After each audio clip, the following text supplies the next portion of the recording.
I'm Cole Custer, and this is The Skinny. From the Fatheads Eyewear Studios in Speedway, Indiana, this is The Skinny. Brought to you by Toyota, Rhino Classifieds, General Tire, and Dream Giveaway. This segment of The Skinny is brought to you by General Tire. It's more than just a slogan. Anywhere is possible with General Tire. General Tire's Grabber X3 mud terrain tire offers aggressive styling and is engineered for durability with innovative performance features that are ready to carry you through extreme mud, dirt, and rock-covered terrain. For extreme traction that's ready for anything and rugged styling to match, look no further than the Grabber X3. Make your anywhere possible by visiting GeneralTire.com today.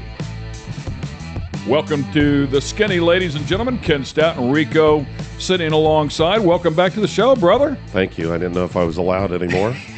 Appreciate it. How you feeling today? Yeah. About the same as you. So, apparently somebody thought we had a lot better tolerance than we did last night. For those listening in, we were out at the Speedway one day ago, and Rico has a suite outside of turn number 2, so we were watching IndyCar practice and had a good time and qualified, by the way. And is that what they were doing? I heard a lot of fairly racket convinced that we were overserved somewhere in the process, which was entirely not our fault. Yeah, I would have never done it. I mean, I thought they were Shirley Temples. We were just tuning up so we could welcome our guest, Cole Custer, into the show, in a bright-eyed, bushy-tailed way. Yeah, that. So speaking of that, we do have the 23-year-old in the house with us, known as the Everyday Man, and I like that. Where did that come from? Just one of my friends pretty much made that up pretty much. But thank you guys for having me on today. I haven't been on yet. I mean, I think I'm feeling a little better than you guys today. So you certainly look better. But that's on any day, but yeah. Congrats, by the way, 2020 NASCAR Rookie of the Year. And if we take a look at the credentials, man, you blasted through the ranks as quick and I guess arguably based on the youngest NASCAR National Series winner in history, youngest NASCAR National Series person to win a pole, 18 and 19 years old, and then, of course, great success in the Xfinity Series. I know you missed a championship there, but runner-up a couple of times, and now up into Cup and 2020 Rookie of the Year. I mean, it doesn't – people can't accomplish that goal any quicker than what you did, man. That's quite an accomplishment. Yeah, I mean, we've had a good stretch, I mean, it's one of those things we've had. I've been lucky enough to drive some really good cars and just, been able to take advantage of those opportunities. But, as a race car driver, we never want to stop. I mean, the next race is, how are we going to win? You're always thinking about the next one, about how you can win and how you can get back to victory lane. Yeah, I'm sure at some point you'll reflect back on it, but certainly at your age, you're just hungry, man. I just got here. I'm just now in the game, so I want to make a name for myself inside of this game. And Rico, big weekend for us as well. You're sponsoring. This is Brickyard Weekend, by the way, which is why Cole Custer is here in town. But we're also the $100,000 battle is going on out at Lucas Oil Raceway tonight. I know you'll be out there as well. Very cool stuff. So the reason we have Cole in here is I mentioned Brickyard Weekend, and you were over there on you guys pulled in yesterday, so you were on the course this morning, I think, practiced and ended up P13. Pretty good effort. Yeah, I thought we had a pretty solid car, honestly. We unloaded. I think we were top 5, and we just gotta try and make sure that we optimize our day tomorrow was the biggest thing. Don't make mistakes. When you go to these road courses, I mean, everybody sees it. People are 3 and 4 wide, shoving each other off the racetrack. So if you can't kind of limit those big mistakes, I think we're going to end up pretty good. What'd you think of the course itself? I mean, first time you guys have been on it. Yeah, it was really fun, actually. I mean, for how flat it is, there's not a ton of elevation change or a lot to throw you off there, but there's a lot of really cool corners that have a lot of grip. I mean, when you're on new tires, it feels like you're driving a go-kart around. I mean, it's fast. You're able to kind of flow right through it. So it's one of the most fun courses I've run around for sure. It's going to be interesting, and I think it's exactly what you said. If people aren't shoving each other off the track and realize that there's a few laps to go before, like on lap 2 or whatever, they're not trying to ruin each other. So, but it's smooth. I've been around it. Of course, I've never been around it at that speed. His son, of course, Robert, which by the way, congratulations on Thank you. Nashville. Nashville was good. Robert in the super truck. There's a lot of rough weekends in racing, but that was a good weekend. So first podium, first win, overall win, $10,000. That was a good day. It's kind of like golf, where you're horrible the whole day, and then you get that one shot. You birdie or eagle the last hole, and you're like, I'm coming back. That's it. We can do this, man. We can do it. Yeah, I love $10,000. We can make it to the next one now. Yeah, exactly. But so it's interesting. I mean, one thing that's been pretty wild with you guys this year and Stuart Haas and everything is, my understanding is there's some decisions that had to be made in the beginning of the year. Could have went great, could have went another way. Didn't really go that great. Seems like you guys are starting to slowly recover from those decisions. And I think it had something to do with the chassis or something to do with whatever manufacturer the car was. And so I hate seeing that for you guys because, I do know, I know everybody that's there, of course, and it's hard to watch. It is very difficult to watch because I know there's nobody that wants to win any more than any of you guys out there. So it just how's that felt this year coming from where you were the year before? And yeah, I mean, just like what you said, I mean, coming off last year, our team I think had 10 wins. And, we were riding a pretty good wave. I mean, with a lot of wins during a season and really looking good. And for me, we won a race last year, and it was I thought we were a top 15 team. When we ran good, we were top 10. And going into this year, it was kind of like, all right, how do we build off that? How do we try and build off that to be a top 10 team week in and week out and then win a couple more races? And going into this year, it was that just wasn't in the cards. It was and you got Chase that got plunged into it. Yes. Year one, it's like. So it was just kind of, there were things that were changed through the rules from NASCAR that I think really affected the Fords. And our downforce just wasn't all there. And then, without the practice and everything, you're trying to make decisions on how we overcome this, how we make it better. Well, sometimes you make it worse. Yeah. So I think it's just one of those things we've worked so hard. I mean, I think everybody at Stuart Haas Racing has worked so hard and put in a lot of hours to try and make our cars go in the right direction. And I think we're finally getting there to where we're going in the right direction. It's just taken a half a year because you don't have the practice to really run through a lot of stuff. Yeah. Yeah. And that's what it's that way with, everything, as you can imagine. We have a big involvement in drag racing as well. And, with fatheads and, everybody says, geez, how can Steve Torrance be that good? Well, you look at it when he's running rounds, more rounds than anybody else in a year. That's just data. That's data every time he takes a lap. So it's a tough thing. And like I said, it seems like you guys are making some headway here and there. So where did Chase end up? I think he was 8th or 9th or something. I think we were pretty. All four of our cars, I think, were pretty solid today. So. I think we're all pretty optimistic about tomorrow. I mean, it's one of those places. I mean, all the road courses, if you can get mechanically the car right, I mean, it's kind of an equalizer. If you can it brings the driver a little bit more into play. So everything still has to be working right, but it can be a little bit of an equalizer, I think, for everybody for sure. We're going to take a quick break here, and we'll be right back with more information on the driver, the number 41 Ford Mustang for Stuart Haas Racing. This segment of The Skinny is brought to you by Toyota.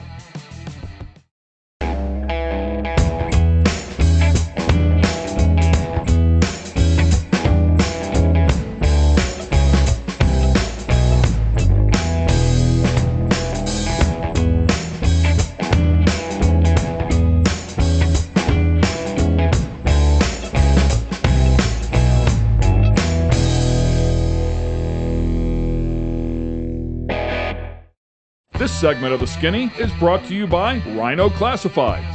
Tired of all those ads and random stuff that shows up when you're looking to buy or sell your car parts? Rhino Classifieds was created just for you. Welcome to a streamlined buying and selling app created by racers for racers and race fans. Modified cars, classic cars, race cars, that special big block you need, the trailer to move your baby around the country in. We got you at rhino.co. And welcome back to the Skinny. We have Cole Custer on here. Great to have him break away, if you will, from his very busy daily duties. Really just on the race car, about 10 minutes away from here at the Speedway. Came over, swung by the studio. Thanks a lot, man. We appreciate you taking the time. We know your time is valuable. No, it's awesome. I mean, it's cool to, just be in this center of racing, I mean, it's one of those things when you come to Indiana. I mean, I raced here a little bit when I was a little bit younger. And it's just one of those things when you come back, it just feels so down to earth. You remember what it was like as a kid. I think it just brings back all those memories of, why you love racing. Last year, did you get a chance to run the oval last year? Yeah, we did. I think we actually finished third. Yeah, we ran pretty decent. Yeah, wow, really? Yeah, I remember. Yeah, that's incredible. You ran pretty well. So you've done both. So that's pretty cool. You had that opportunity, because at least rumor that we're hearing is that opportunity probably won't come around again. Yeah, I mean, I would say I'm really lucky to be able to say I've run on the oval in the Cup Series, and it's one of those things. I think it's really prestigious to run on the oval, but it just, for us, I don't know if it really felt right those last five or so years. It just, the excitement I don't think was there for the fans. It was just one of those things that I think it's really cool that they're just going to run the Indy cars there, keep the prestige at the racetrack. I think we put on some really good racing on the road course, and I think it's one of those things. It's just going to be better for everybody, and I think it's going to be more exciting for the fans, and also I think it's going to keep a lot of prestige at the oval. So 4 cars on the Stewart-Haas team, and you were talking about all of you guys practiced fairly well there this morning. I'm curious, when, coming out of the world of sports cars, and I don't know if you've had any opportunity to do, say, like the 24 Hours of Daytona, but they come back with a ton of data that they gather from those cars. Do you guys do that during practice? Do you cross over? I mean, can you take a look at the lines, take a look at brake traces and steering input, all that sort of stuff? Yeah, for sure. So we actually have data that's on our cars. So we can look at right after practice pretty much what Kyle Larson is doing, what people on our team are doing, what I'm doing, and we can compare against anybody. So, really? So you can actually see other teams' data? Yeah, we can see everybody. Wow! There are no I did not know that. Anymore. Wow, yeah, I did not know that. I thought it was all internal. Yeah, I didn't realize you could see everybody's stuff. Yeah, you can see everybody. So it's you try and compare as much as you can, and it's definitely a good tool. Of being able to see where you're losing time. And, sometimes it's a bad tool because, they're telling you, man, like, pick up time right here. Like, what are you doing? It's like, I can't do it. I can't go any faster. Yeah. So what I like about that... The car is not going to let me do that. What I like about that is because you said the rule book had changed a bit and felt like it put you guys at a bit of a disadvantage, the Fords, I should say, from last year. But given that all of that data is available to everybody, that has to make it so easy to go right back up into the office and say, here's proof, guys. Here's what you did to us, and this is why we're not competitive. Yeah. I mean, it's one of those things. It's just another tool, like you said. I mean, that you can use and look at the data, and it helps the engineers and the crew chiefs they can really live time see it, like, this is where he's struggling right now. This is what we need to make better. So, and sometimes it can get lost in translation when you're looking at so much data, but it's one of those things that can definitely kind of make the process easier because you can see it right on the screen. Yeah, that's super cool. Yeah, it's kind of like, well, I mean, in sports car world, they call it BOP, right? The balance of performance, and it's kind of what they're doing to you guys. Yeah, a little bit. It's different because, NASCAR, I wouldn't say is, adding weight to cars or, slowing one motor down that aggressive, the other. sure, It's not as aggressive, but there are things that I think, you want to have as much equality through the manufacturers as you can. So I'm going to shift gears on you just a little bit. Your father is Joe Custer, president at Stewart-Haas Racing and chief operating officer for the F1 team. How cool is that? So you grew up in the middle of this deal. Yeah, I mean, I grew up in the garage area. I mean, since I was 5 years old, walking around in there. So, for me, when I was 5 years old, I mean, I didn't think I could ever be at this level. It's just, I looked at those guys like Tony and, Kevin and all these guys I'm racing against now. I thought they were gods, like I was. Well, they are in the industry. I mean, they really are. They really are. Yeah. But they are in their own mind too. And especially and like at that time too, early 2000s. I mean, the sport was on such a high level. So many fans. It was just crazy. So growing up at that era was really cool to kind of see your heroes and grow up, and now you're kind of racing against them. So being so close to the F1 team, any desires there at all to if nothing else, like maybe nudge Dad and say, "Man, can you at least get me a test session?" It'd be pretty sweet. I mean, I think everybody wants to drive an F1 car. I mean, Tony got to do it. Jeff got to do it. It's just one of those things. It's so much different, such a foreign, probably as different as you can get from a stock car. When you look at our motorsports, I guess I would say. So being able to run that as a driver would be really cool. But I think there's very few tests and there's a lot of money involved. So it's one of those things. It's a once in a lifetime opportunity. I think what he's saying is his dad still has to answer to His Gene. dad's looking at him saying, "Yeah, great idea, son, but that one's probably not going to happen." Hey, why don't you go take that up with Gene and let me know how it works out? I look at that and listen, man. We all know Gene is pretty far from broke. Yeah. And he gets over there in that F1 game, and it has been difficult to say the least. I think when they first got there, they were a top 10 exactly. team, but here's an interesting thing, and he told Tony the business that he gained, and you probably know this is better than anyone with your dad, but the business that he picked up going over there to do that was unbelievable. And I mean, it's much like Forrest Lucas when they sponsored Lucas Oil Stadium. I remember him telling me specifically, he goes, it was wild. They sold almost more stuff outside the United States than they did in, like their market share outside versus what they were doing here was bigger because you had all of these, countries where people keep their cars forever, so they wanted to fix it things, right? Well, when they went on the stadium, then, you're getting all those impressions. And of course, that's what we're trying to get, right? Just like Ford, just like, Haas, whoever. You're trying to get the impressions of people seeing your name and it becoming more of a household thing, right? And, but it's pretty wild. The story was pretty neat just to hear how much, and I mean, it's no joke. I mean, I remember Toyota telling me that I think that their budget was $800 million a year for F1. Oh, yeah. It's insane. $800 million. And the Grosjean guy is the one that hammered. He was a Haas guy, right? Yeah, he was. And he's the one that hit the guardrail. Yeah. Caught on fire. That was wild. I mean, that was just yeah, I mean, like you there. said, though, I mean, when you think of, Haas Automation, Gene Haas, I mean, it's made in the USA. Ventura, California is when they're made. So being able to get into F1 stuff, like you said, like it did kind of push it into the European kind of space and into that market. So I think that was definitely kind of a pretty big gain for them for sure. Has your dad been with them for some time? I mean, other things? Things? My dad was actually, I mean, they kind of met through business, but my dad was actually racing sprint cars at Paris. Oh, wow. Really? That's awesome. Okay. All right. He's not good. He's not. I don't know if he made an A main. But it was, he was still doing it. He was doing it. Still doing it. But so they met in the 90s and they've kind of had their relationship since then and went cup racing and the story just came to now. And that's where you were born and raised in California, right? Yep. Southern California. Yep. And when did you start racing out there? I started racing when I was 5 in quarter midgets. Okay.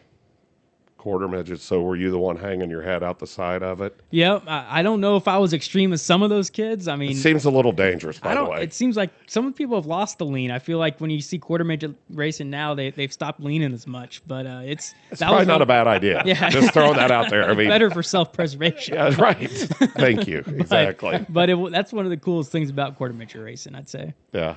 So as you worked your way up through the ranks, K&N, obviously the trucks, Xfinity.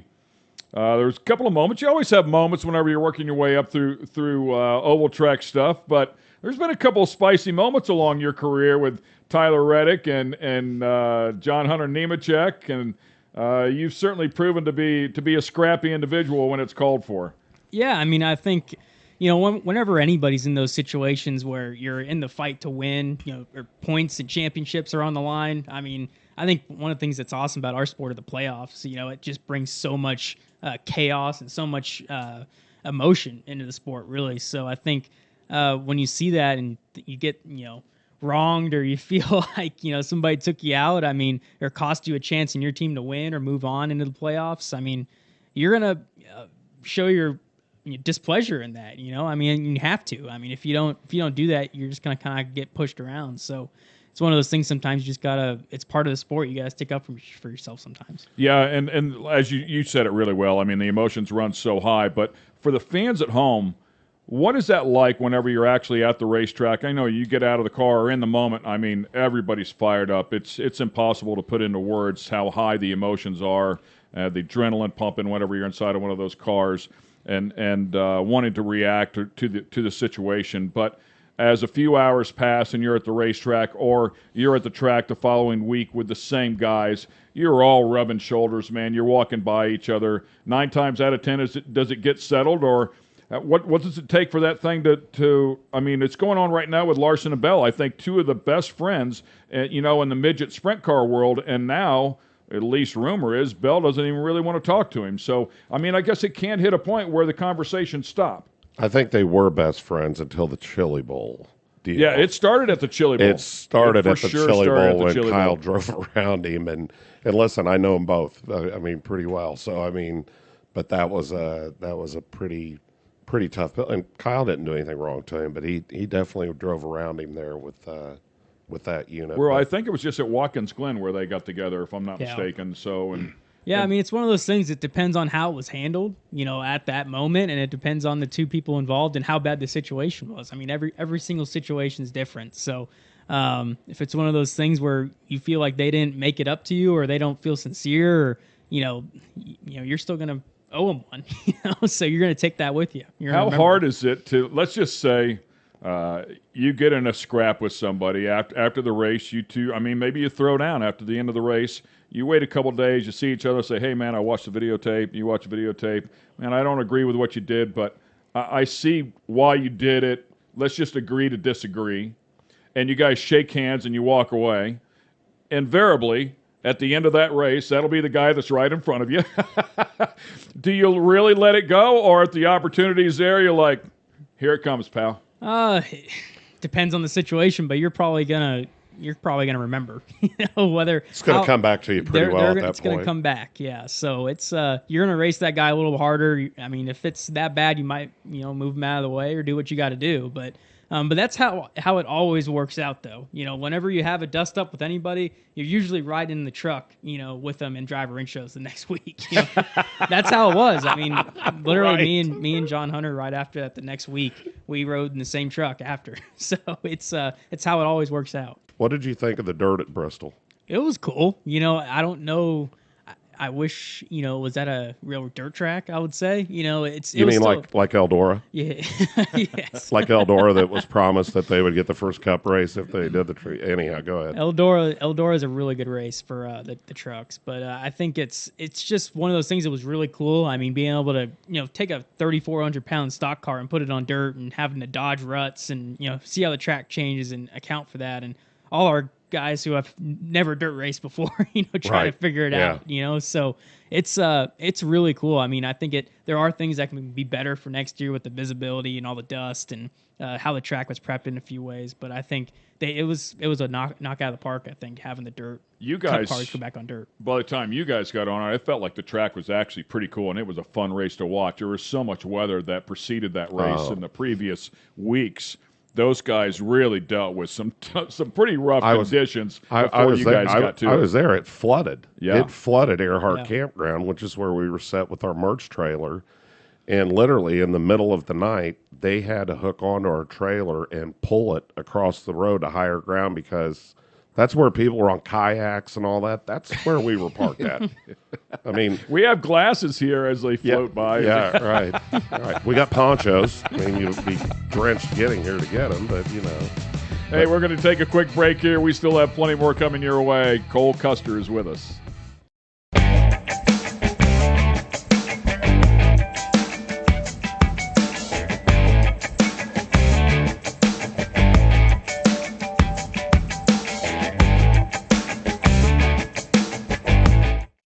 This segment of The Skinny is brought to you by Dream Giveaway.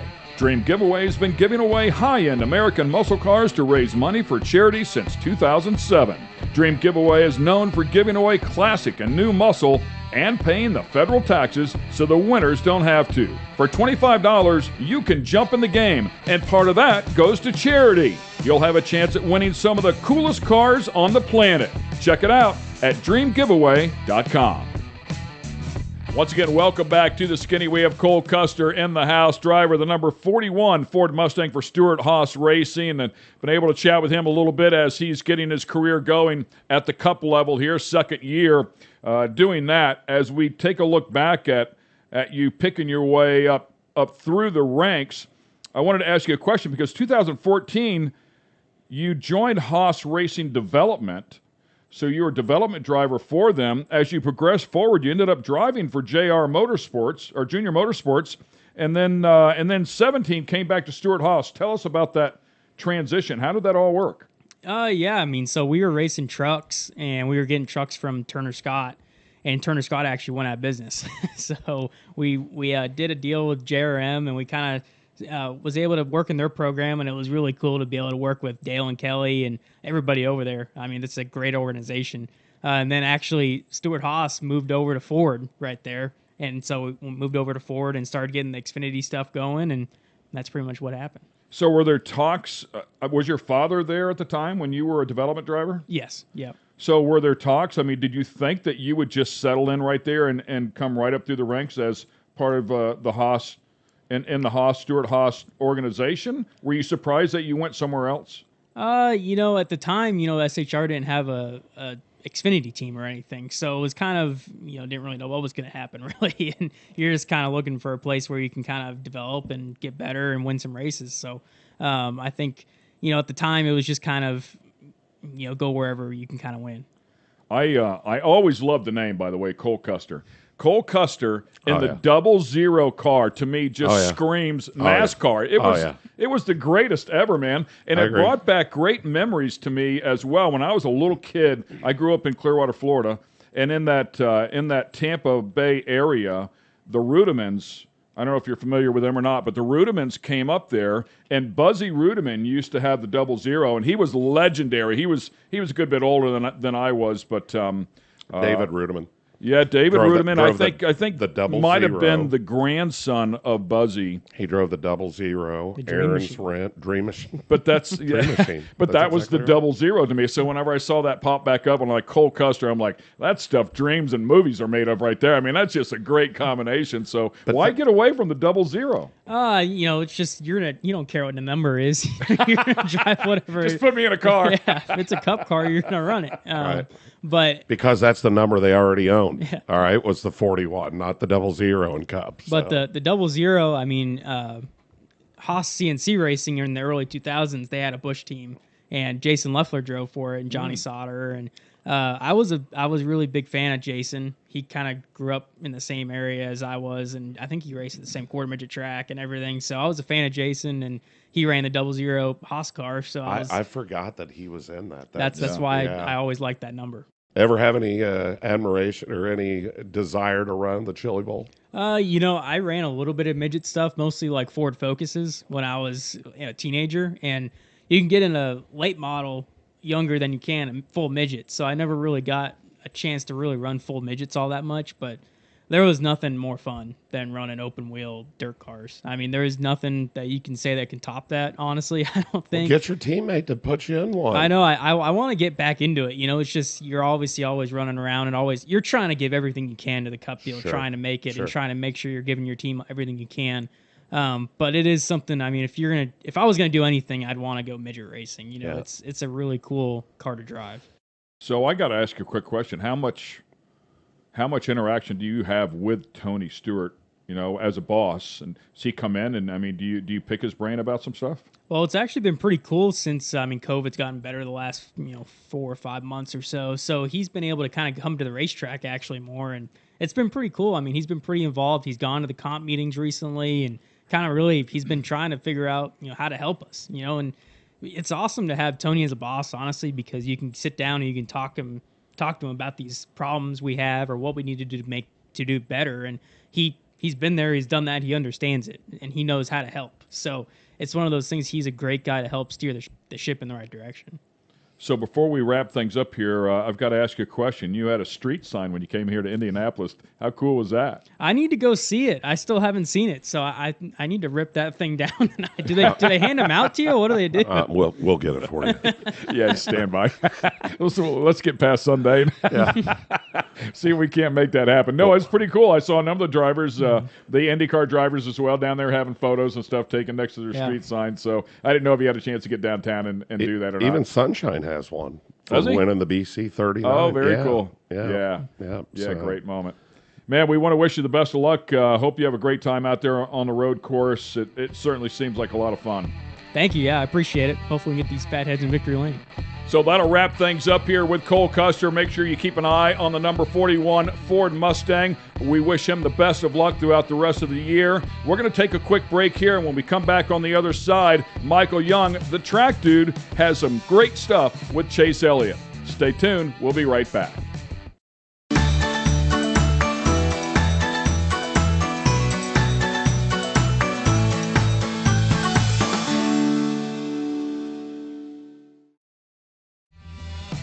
The Skinny would like to thank Delta Faucet for the following portion of the program. So happy to have the driver of the number 9 Hooters Chevrolet from Hendricks Motorsports with us, Chase Elliott. Chase, not only a great welcome to Indianapolis, but what a great view we have of the Indianapolis Motor Speedway, a view of turns 7, 8, 9, and 10, and a very different race. The race fans will see this race weekend. The Verizon 200 here at the Brickyard. You guys will be racing on Sunday. A completely different game. We're going from the oval to the road course. You have been very successful on the road course this year, but a completely different thing. And we were talking briefly before the interview, whole different vibe coming into Indianapolis. Yeah, definitely it feels different for sure. It's still Indy. I think there's definitely still a major, you know how special it is. The atmosphere here is still very, the racing history is just so rich here. It's hard for it not to feel special. But it certainly does feel like a little bit of a different event. But I think it was time to try something different. You know, I think our race here hasn't quite been what we want it to be over the last few years. I think it can be better. And the Xfinity guys put on a fantastic show at the road course last year. So I think it was time for us to give it a try and see what we can do. Looking forward to it. And coming off the race at the Glen, a runner-up finish there.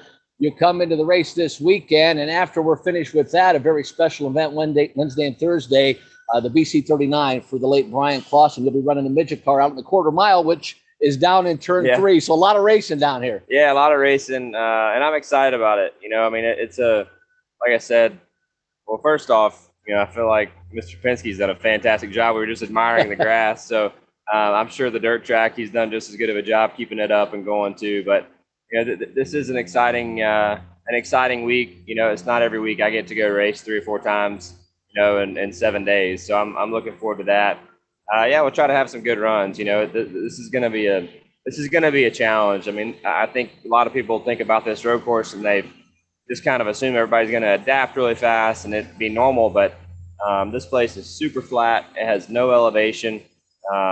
This is the first time I've seen it, you know, in person with the course laid out like it is for the road course here. So it's going to be a quick practice on Saturday, and you're going to have to learn really fast or you're going to get way behind in a hurry. So you're a good student of the road courses, obviously, but some of the drivers entered this weekend have already run in the Xfinity race last year.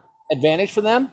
I definitely think so. I mean, I think those guys having some laps on track, being in that repetition, and finding that flow. You know, I think road course racing is a lot about flow and kind of finding a rhythm.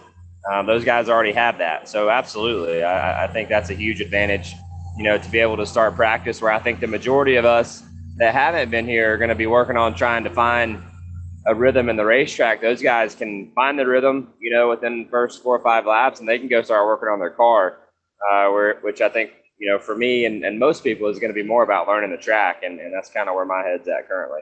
I think the first time I saw you was in 2002 when your dad won here at the Brickyard. You're just a little, 6, 7 years old, right in that range roughly.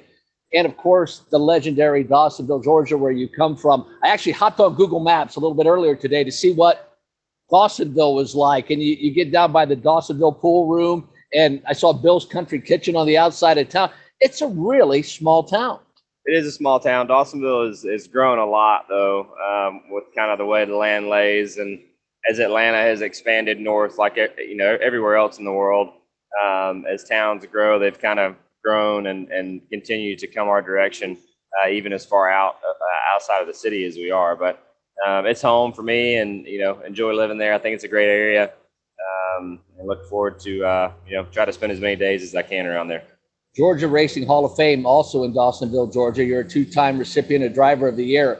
You were in high school when that all happened. What was it like growing up for you, being part of that famous family, but it's such a small town? Was there always a microscope on you, or did people just, oh, there's Chase, he's just wandering around? How did it go for you? Yeah, no, not really. I mean, a lot of family lives around Dawsonville, a lot of friends. So, I feel like if anywhere that no one really cares what I'm doing or what we're doing, racing or family or whatever, that's probably it. Just because we know a lot of folks there, they've been and have made a lot of great friends. So, I feel like they've always kind of let us do our thing and just enjoy living there like they do.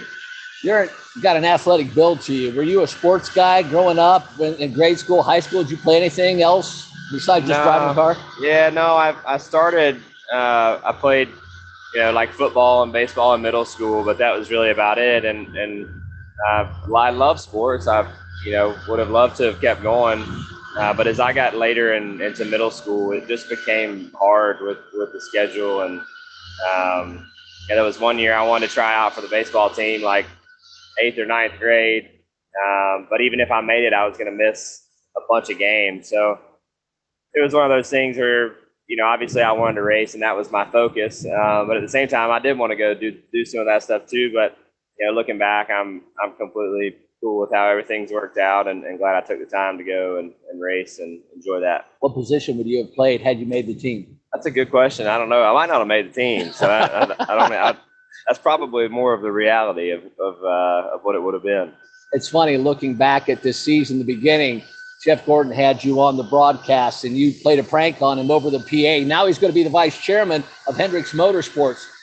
He kind of threw you the baton and nurtured you in the start of your career. What's Jeff Gordon like, and what will it be like having him back? Well, he's never really left the Hendricks family, but having him back. Yeah, I mean, I think that's the big thing is Jeff hasn't really ever left. He's always been around and kept a good check on things and is very aware of what's going on. He's always kind of had that role. So to be honest, I'm not sure what all is going to change next year when he officially steps into that role. I felt like he's already doing a lot of those things now.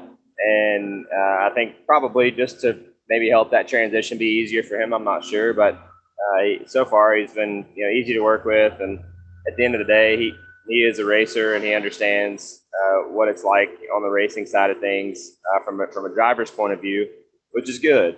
And that's a good thing to have some experience in leading and help point us in the right direction. So from my day-to-day perspective, I'm not sure much changes because I feel like he's already involved and he's very up to speed on things. If fans did not see the prank you played, Jeff's trying to do the intro, and it looks like he was already struggling with it a little bit anyhow.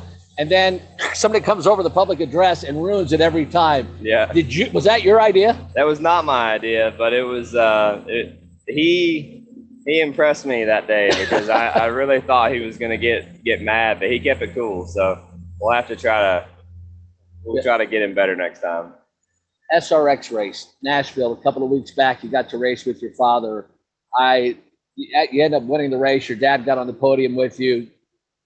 That sensation of racing your dad, I don't think I've seen him drive harder than he did in that race. I'm telling you, he was on it. And he impressed me. I thought he did a great job, number one, but we just had so much fun. That's not something that we've had an opportunity to do a ton of. And when that opportunity came along, it was really something that I couldn't say no to.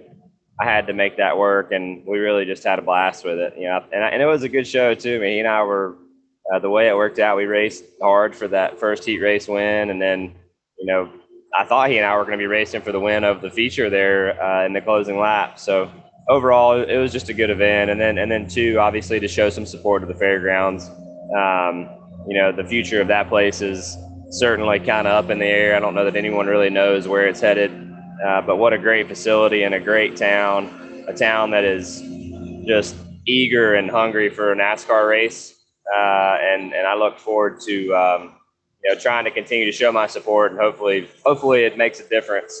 I would love to see NASCAR back at the fairgrounds. With you being the reigning Cup champion, your dad winning it back in '88, was that kind of a full circle moment, as small of an event as that was, even though it was on national television, to be able to race your dad like that, watching him race?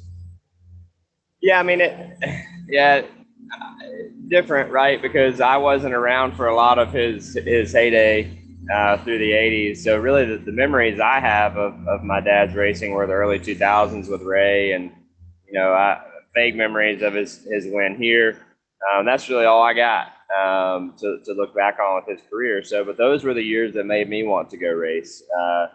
When I think about him and, his number 9 car, I think about the red Dodge number 9 that Ray fielded and that they did out of Statesville. So I guess everybody kind of grows up in a different time, and certain things remind you of different periods. But that was kind of the period that made me want to get into it, made me want to start racing. But that SRX event was just all around fun, and Tony and Ray have done a good job with it, and people love it. I mean, the energy and excitement at Nashville was impressive. I was impressed, and people really showed up, and they showed out. As young as you are, you've done so many impressive things on the racetrack, but the Chase Elliott Foundation off the racetrack, very impressive as well. How did that come about? Yeah, I feel like I need to give my mom a lot of the credit on the foundation side of things. She's always tried to make sure we stay grounded and help people where we can. And our foundation has really been centered more with Children's Healthcare of Atlanta. We've got a good relationship with those folks. They have a network of hospitals in the area that is bar none the best place to send your kid for a number of different reasons. But beyond that, they're just good people to work with. They do a really good job. If I had a kid, that would 100% be where I wanted to take them to have whatever done. So for us, we don't do a ton, but it certainly we try to do what we can. And we've had a couple of cool initiatives over the years with Design to Drive. We let the kids design some shoes, and we basically turn the shoes into our actual race car driving shoes. Then myself and my 3 teammates have been wearing them and washing them off, do cool stuff like that. We have another one coming along this year I'm excited to share here soon. So, it's been a lot of fun. We'll dial back into the racing before we let you go. Obviously, the Verizon 200 coming up Sunday, but the BC 39, which touched upon briefly at the top of the show. Midget race, you did the Chili Bowl. Brian Clausen, a legend in that whole era of racing, Silver Crown and the midget and the sprint cars. Did you know Brian? I never had a chance to meet Brian. Obviously, I knew who he was, and I had just started to get into being a fan of sprint car racing and midget racing, and starting to keep up with that kind of thing. Not too terribly long before he passed away. So I didn't have a chance to watch him as much as I wish I had, looking back on it. But obviously have a ton of respect for what he accomplished. And beyond that, it seems like he was a stand-up individual, which obviously is the most important thing. But excited to be a part of the event. It seems like a great event, an event that's grown, and an event for honoring a good person too. What is it like to drive a midget car compared to a cup car? Yeah, they're just different. I mean, obviously one being on dirt, one being on asphalt. That's probably the biggest difference in them, is just the track surface. For me, I didn't really grow up doing a lot of dirt racing. And what little bit I've done is kind of the handful of races I've been a part of. One's been in North Carolina, one's been in Oklahoma, another one's been in Kansas. So as you travel around to these different places, the dirt is different, and it has different tendencies. Dirt might act differently in Georgia or North Carolina versus how it does out in Oklahoma or up here. So I think that's what makes those guys really good. I mean, obviously they're great race car drivers, but traveling around the country for years and knowing how this dirt acts and what it likes, and it makes a big difference. So yeah, looking forward to it. It's going to be a challenge.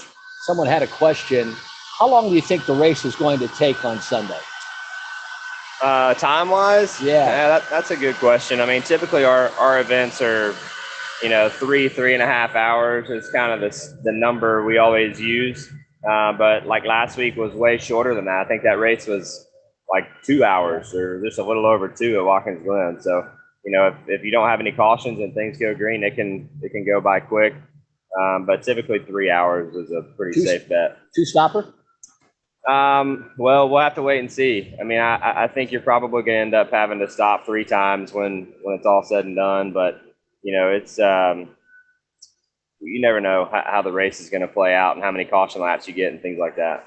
People are already picking you as the favorite in this race. Good feeling, bad feeling? Does that, obviously, I don't know if it puts pressure on you, but it's good to know people think, well, Chase is probably going to be the guy to go to.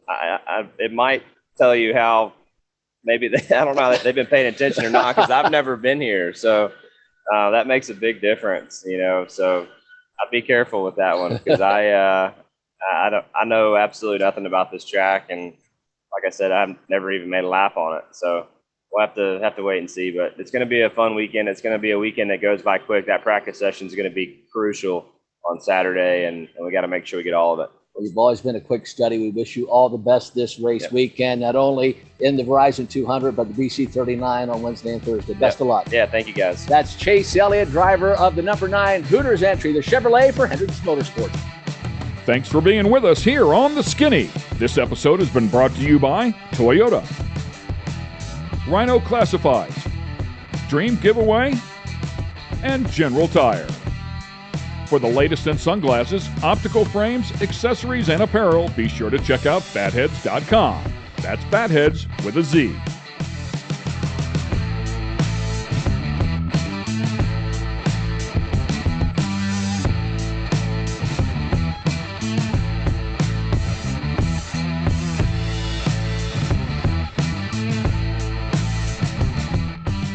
Production facilities provided by Fatheads Eyewear Studios. All rights reserved.